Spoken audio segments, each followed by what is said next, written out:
Village food with Rupsana. আমি সেই রূপসানা আবারও হাজির হলাম প্রত্যেক দিনের মতন দারুণ স্বাদের এগ বিরিয়ানি রেসিপি নিয়ে। দেখতে পাচ্ছেন বন্ধুরা, এগ বিরিয়ানিটা কত সুন্দর লোভনীয় হয়েছে। দেখেই বুঝতে পাচ্ছেন কতটাই লোভনীয় আর কতটাই পারফেক্ট আর ঝরঝরে হয়েছে। আসসালামু আলাইকুম সুপ্রিয় দর্শক বন্ধুরা, আজও জানাই দারুণ স্বাদের রেসিপিতে সকলকে স্বাগত। সামনে তো ঈদ চলে গেল, ঈদের পরে এসে গেল আবার সেই খাওয়ার দিন। এখন আমি শুরু করছি এখানে আলুর দম বিরিয়ানি, তার সঙ্গে নিয়েছি ডিম। বলতে পারেন এটা আলুর দম বা এগ বিরিয়ানি। তার জন্য আমি নিয়েছি এখানে 750 গ্রাম চাল। এটা হচ্ছে কি বাসমতি চাল। এই সময় বাড়িতে আত্মীয় স্বজন আসে, মাছ মাংস খেয়ে, চিকেন কষা বা চিকেন বিরিয়ানি, মাটন বিরিয়ানি খেয়ে একদম যখন ভালো লাগবে না, তখন এইভাবে আমার মতন করে ডিম বা আলুর দম এইভাবে বিরিয়ানি বানিয়ে নেবেন। তাতে করে খুবই সুন্দর লাগবে। প্রথম থেকে শেষ পর্যন্ত দেখার জন্য অনুরোধ রইল। এবার আমি চালটা বেশ 3 থেকে 4 বার পানি পাল্টে পাল্টে সুন্দর করে ধুয়ে নিতে হবে। ধোয়ার পরে 1 ঘন্টা চালটা সুন্দরভাবে ভিজিয়ে রাখতে হবে। বিরিয়ানি তৈরি করার আগে বিরিয়ানির মশলাটা আগে আমি গুঁড়ো করে নেব। তার জন্য আমি এখানে নিয়েছি গোটা মশলা। আজকের আমি গোটা মশলাকে ভালো করে একটু হালকা রোস্ট করে নিয়ে তারপরে ভেজে নেব। আর কি কি মশলা নিয়েছি সেটাও একটু দেখিয়ে দিচ্ছি। এইভাবে যদি কিনে মশলাগুলো বাড়িতে এইভাবে ভেজে তৈরি করেন, এই বিরিয়ানির স্বাদ কিন্তু দ্বিগুণ বেড়ে যাবে। এখানে নিয়েছি স্টার ফুল নিয়েছি 3টে, জয়ত্রী নিয়েছি 3 পিস, নিয়েছি 6টা থেকে 7টা লবঙ্গ, নিয়েছি কাবাব চিনি, জয়ত্রী, জায়ফল, নিয়েছি 7টা থেকে 8টা এলাচ, আর নিয়েছি সাহাজিরে, সাহা মরিচ, আর নিয়েছি মৌরি। দেখে বুঝতে পাচ্ছেন আমি একটু এইভাবে ঘুরে ঘুরে দেখাচ্ছি। আর নিয়েছি কাবাব চিনি। এইগুলো হালকা একটু রোস্ট করে নেব। রোস্ট করে একটা মিহি পেস্ট তৈরি করে নেব। আলুগুলো ভাজার জন্য প্রথমে একটা কড়াতে বেশ কিছুটা পরিমাণে সর্ষের তেল দিয়েছি। আর এখানে 500 গ্রাম আলু নিয়েছি। আলুগুলো আগে নুন, হলুদ আর একটু লঙ্কা গুঁড়ো দিয়ে ভালো করে একটু সেদ্ধ করে নিয়েছি। সেদ্ধ করার পরে তেলে ভেজে নেব।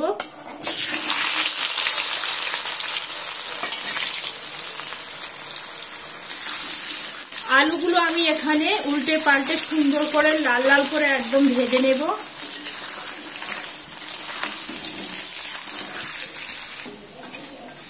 আলুটা আমি এখানে সুন্দর করে লাল লাল করে ভেজে নিয়েছি। আলুটা ভাজা আমার একদম কমপ্লিট হয়ে গেছে। এবার আমি আলুগুলো তুলে নেব। একই তেলের মধ্যে ডিমগুলো ভেজে নেব। ডিমগুলো আগে থেকে ভালো করে সিদ্ধ করে ডিমের গায়ে একটু সুন্দর করে কেটে নিয়েছি।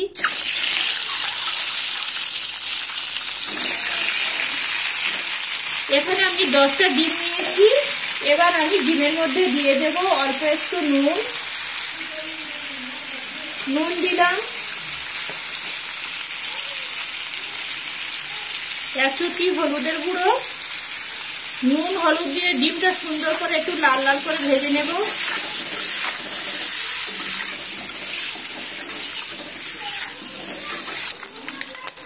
ডিমগুলো আমি এখানে উল্টে পাল্টে সুন্দর করে লালচে রং ধরিয়ে ভেজে নিয়েছি। ডিমগুলো ভাজা একদম হয়ে গেছে। এবার আমি তেল থেকে ডিমগুলো তুলে নিচ্ছি।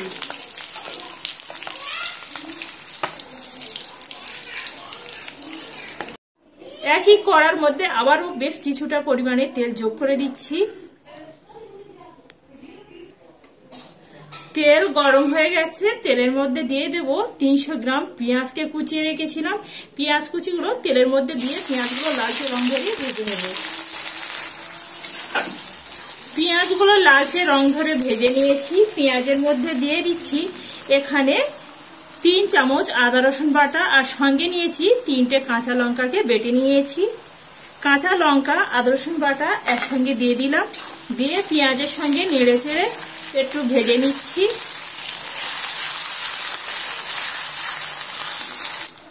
দিয়ে দিচ্ছি স্বাদ অনুযায়ী নুন দিয়ে ভালো করে পেঁয়াজের সঙ্গে এইভাবে একটু নেড়ে চেড়ে নিলাম। আদা রসুন যে কাঁচা লঙ্কা বেটে রেখেছিলাম বাটিটা ধুয়ে এখানে অল্প একটু পানি যোগ করে দিলাম। পানিটা যোগ করে নেড়ে চেড়ে এবার আমি এটার একটা ঢাকা দিয়ে এটা আমি 5 মিনিটের মতন হতে দিচ্ছি। 5 মিনিট পরে ঢাকাটা তুলে দিচ্ছি। আর দেখতে পাচ্ছেন বন্ধুরা, আগেকার থেকে পেঁয়াজটা সুন্দরভাবে নরম হয়ে গেছে আর একটা ঘনত্বের মধ্যে চলে এসেছে, আর কাঁচা আদা রসুনের গন্ধটাও চলে গেছে। এবার এই পর্যায়ে যোগ করে দেব এখানে 25 গ্রাম কাজু বাদামকে সুন্দর করে একটা মিহি পেস্ট তৈরি করেছি। কাজু বাদামের পেস্টটা এই সময় দিয়ে দিলাম, আর আঁচটা এই সময় একদম মিডিয়াম আঁচে রেখেছি। কাজু বাদামের পেস্টটা দিয়ে আবারও সমস্ত কিছু ভালো করে মিলে মিশিয়ে এইভাবে একবার ভালো করে মিনিট 5 সময় নিয়ে কষিয়ে নিতে হবে। যত সুন্দরভাবে কষানো হবে এই কিন্তু তরকারিটার স্বাদ কিন্তু দ্বিগুণ বেড়ে যাবে। এখানে আর আমি কিন্তু কোনোভাবে হলুদ আর অ্যাড করব না, কারণ যেহেতু ভাজার সময় এখানে হলুদ অলরেডি পড়ে গেছে, এখানে একদম হলুদ আর অ্যাড করব না।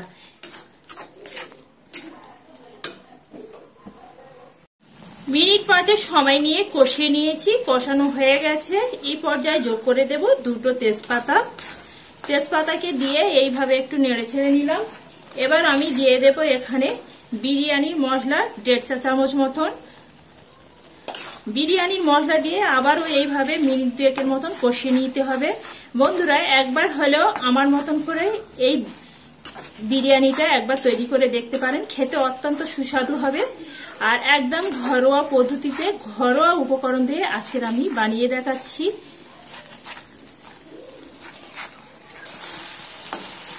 এখানে আমার কষানো হয়ে গেছে। আগে থেকে আলু আর ডিমগুলো ভেজে রেখেছিলাম, এবার আমি এই মশলার মধ্যে দিয়ে দিচ্ছি। মশলার মধ্যে দিয়ে হালকা হাতে কিন্তু নাড়াচাড়া করতে হবে, বেশি তাড়াহুড়ো নাড়াচাড়া করতে যাবেন না, এইভাবে হালকা হাতে ভেজে নিলে হয়ে যাবে। এইভাবে আরো মিনিট 3 সময় নিয়ে ভেজে নেব।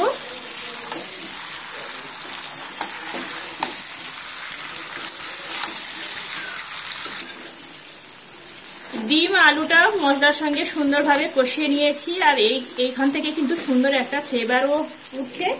এবার আমি গ্রেভির জন্য এখানে একেবারে পানিটাও অ্যাড করছি।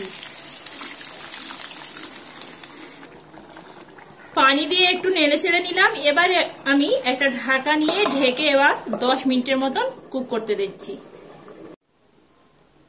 10 মিনিট পরে ঢাকাটা তুলে নিচ্ছি, আর দেখতে পাচ্ছেন বন্ধুরা এখানে কত সুন্দর লোভনীয় হয়েছে এই তরকারিটা ডিমে। এবার আমি এই পর্যায়ে যোগ করে দেব 2 থেকে 3 চামচ নিয়েছি গোলাপ জল। এটা কিন্তু অবশ্যই করে দিতে হবে। গোলাপ জলটা দিয়ে আরো 2 মিনিটের মতন আমি ভালো করে ফুটিয়ে নেব। আবারও আমি ঢাকাটা দিয়ে দিচ্ছি।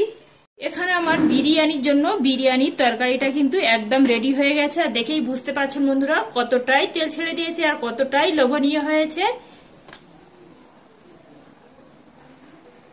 বিরিয়ানি ভাতের জন্য আগে থেকে পানি বসিয়ে দিয়েছি, আর পানির মধ্যে দিয়েছি 5টা থেকে 6টা তেজপাতা, 6টা থেকে 8টা এলাচ, আর নিয়েছি কাবাব চিনি।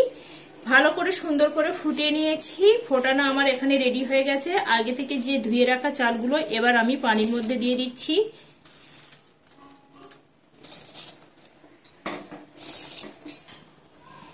এবার আমি এর মধ্যে দিয়ে দেব স্বাদ অনুযায়ী নুন। নুনটা এমন ভাবে দিতে হবে ভাত যেন নোনতা নোনতা হয়, সেইভাবে কিন্তু বুঝে নুনটা অ্যাড করতে হবে।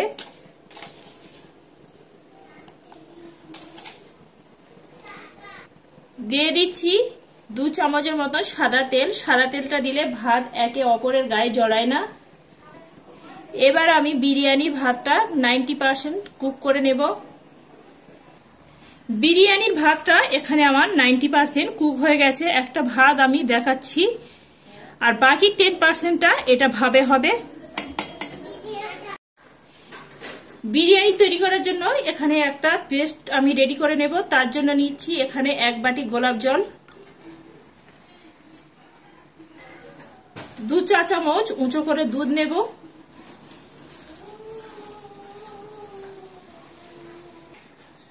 গোলাপ জল দুধ ভালো করে গুলে নিয়েছি। আর ওই বাটিতে আমার নাড়তে খুবই অসুবিধা হচ্ছিল, তাই বাটিটা চেঞ্জ করে নিয়েছি। এবার দিয়ে দেব মিঠা আতর,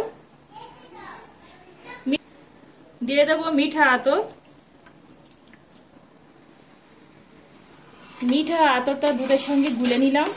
এবার আমি এর মধ্যে দিয়ে দেব অল্প 1 চিমটে ফুড কালার,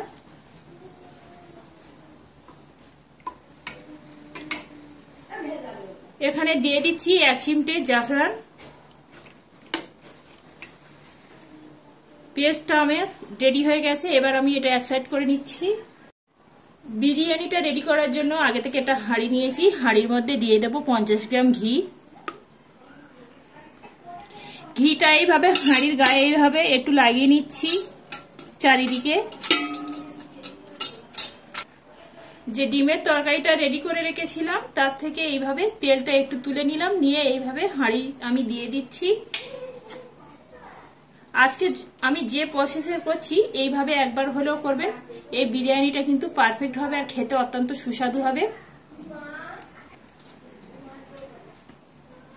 এবার দিয়ে দেব তৈরি করে রাখা ভাত।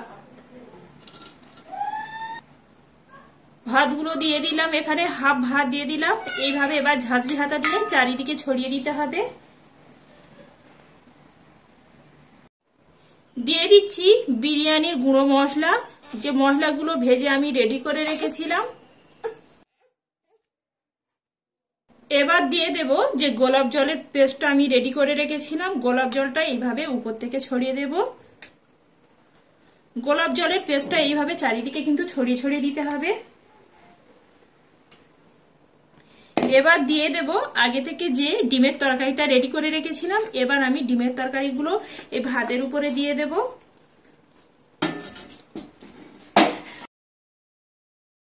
ডিমের তরকারিগুলো দিয়ে দিলাম, আবার উপর থেকে অল্প একটু বিরিয়ানির মশলা গুঁড়ো ছড়িয়ে দিলাম। বাকি যে ভাতগুলো আছে এবার বাকি ভাতগুলো এই ডিম আর আলুর উপরে দিয়ে দেব।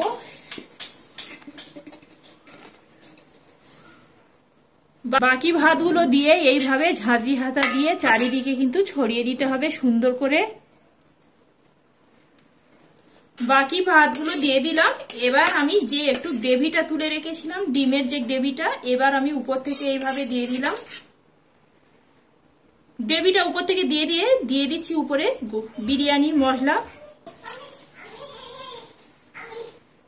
গোলাপ জল আর মিঠা আতরে যে পেস্টটা রেডি করে রেখেছিলাম উপর থেকে এইভাবে দিয়ে দিলাম। দিয়ে দিচ্ছি 1 চা চামচ ঘি। ঘিটা এইভাবে চারিদিকে ছড়িয়ে দিতে হবে। দিয়ে দিচ্ছি উপর থেকে কিছুটা ধনিয়া পাতা কুচি। সমস্ত কিছু দেওয়া হয়ে গেছে। এবার আমি একটা ঢাকা নিয়ে এটা ঢেকে দিচ্ছি। ঢেকে এটা আমি এবার 20 থেকে 25 মিনিট ধরে দমে দেব। 25 মিনিট পরে ফিরে এলাম আর ঢাকাটা তুলে দেখাচ্ছি। দেখতে পাচ্ছেন বন্ধুরা কতটাই ভালো সুন্দরভাবে স্টিম হয়েছে। এবার আমি ভাতগুলো পরিবেশন করে দেখাচ্ছি কতটাই লোভনীয় আর জুসি হয়েছে।